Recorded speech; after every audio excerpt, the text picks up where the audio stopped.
Model அரசு model அரசுங்கிறது இல்ல. நான் கேட்கிறேன், கூச்சமா இல்ல? இதெல்லாம் கேட்டா அப்படியே நம்ம பக்கம் யூட்டர்ன் அடிச்சு வந்துருவாங்க.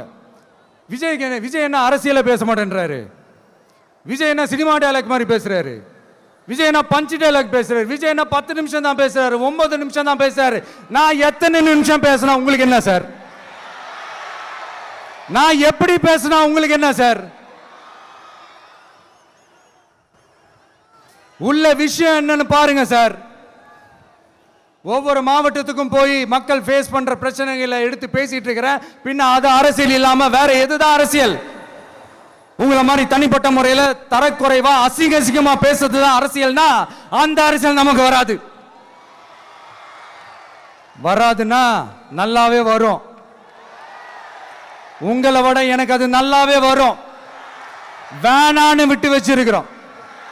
அப்புறம் உங்களுக்கு நமக்கு என்ன வித்தியாசம்? காஞ்சிபுரத்தில் நாம பேசும்போது இந்த மாதிரி உங்களால் அமைக்கப்பட போற ஆட்சியில் நம்ம ஆட்சிக்கு வந்த உடனே என்னெல்லாம் செய்ய போறோன்றது சிலது சொன்னோம். அதையெல்லாம் தப்பா புரிஞ்சுக்கிட்டு இப்போ சொல்றேன், விளக்கமா சொல்றேன். நான் சலுகைகளுக்கு எதிரானவன் கிடையாது. மக்களுக்கான சலுகைகளை இலவசம்னு சொல்லி அசிங்கப்படுத்துறதுல எனக்கு உடன்பாடு கிடையாது. மக்கள் காசுல மக்களுக்கு செய்யறதை எப்படி இலவசம்னு சொல்லுவீங்க?